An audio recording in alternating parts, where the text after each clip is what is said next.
Hello मेरे प्यारे विद्यार्थियों, आई होप आप सब ठीक होंगे। संस्कृत ज्ञान पाठशाला में आपका स्वागत है। आज हम सुभाषितानी पाठ का दूसरा पाठ करेंगे, जिसमें हम आगे श्लोक पढ़ेंगे। हमारे ये 2 श्लोक हो चुके थे, आई होप आप सबने पढ़ लिए होंगे। आगे है तीसरा श्लोक, देखो।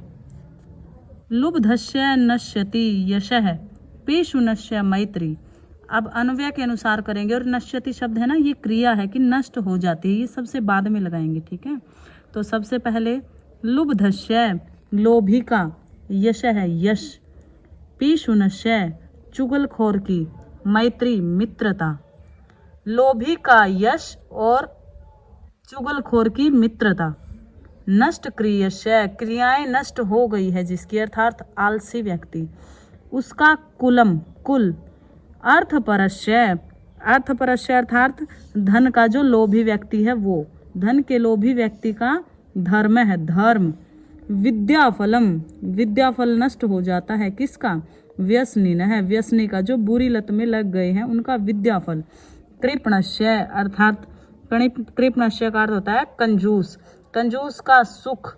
और राज्यम राज्य खत्म हो जाता है किसका, प्रमत सचिवस्य आलसी सचिव के, नराधिपस्य राजा का क्या है, नश्यति नष्ट हो जाता है। अब देखो क्या क्या पूरे की हिंदी देखो। लोभी मनुष्य का यश नष्ट हो जाता है। पिशु नश्य अर्थात चुगलखोर की मित्रता नष्ट हो जाती है। जिसकी क्रियाएं नष्ट हो गई है अर्थात आलसी व्यक्ति का कुल नष्ट हो जाता है। धन के लोभी व्यक्ति का धर्म है धर्म नष्ट हो जाता है। विद्याफलम व्यसनिन है, जो बुरी लत में लग गए हैं उनका विद्याफल नष्ट हो जाता है। जो आलसी कंजूस लोग होते हैं, कृपणस्य होता है कंजूस, कंजूस व्यक्ति का सुख नष्ट हो जाता है। और जिन राजाओं का अर्थात आलसी मंत्री वाले राजा का राज्य नष्ट हो जाता है। आया समझ में? क्या है कि नश्यति क्रिया है, ये सभी के साथ लगा देना, ठीक है। जैसे लोभी मनुष्य का यश नष्ट हो जाता है, चुगलखोर की मित्रता नष्ट हो जाती है, आलसी व्यक्ति का कुल नष्ट हो जाता है, धन के लोभी व्यक्ति का धर्म नष्ट हो जाता है, और जो बुरी लत में लग गए हैं उनका विद्याफल नष्ट हो जाता है। कृपणस्य अर्थात कंजूस, कंजूस का सुख नष्ट हो जाता है। और जिस राजा का आलसी मंत्री वाले राजा का राज्य नष्ट हो जाता है। अगला श्लोक है देखो।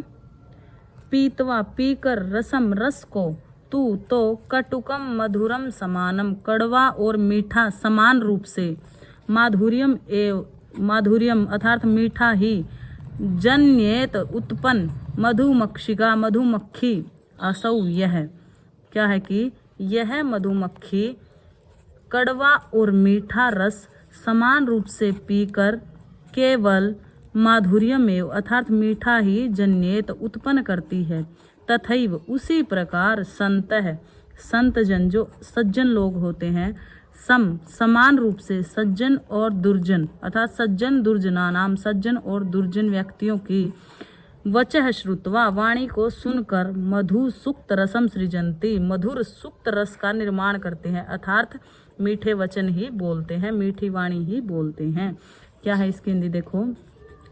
यह मधुमक्खी कड़वा और मीठा रस समान रूप से पीकर माधुर्यम एव मीठा ही जन्येत उत्पन्न करती है।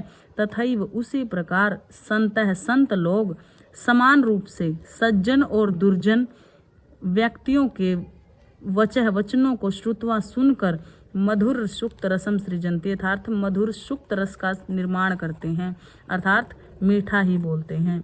धन्यवाद। आई होप आप सबको समझ में आया होगा, और मैं आशा करती हूँ कि आप सब इसको अच्छे से समझेंगे और लिखेंगे। धन्यवाद।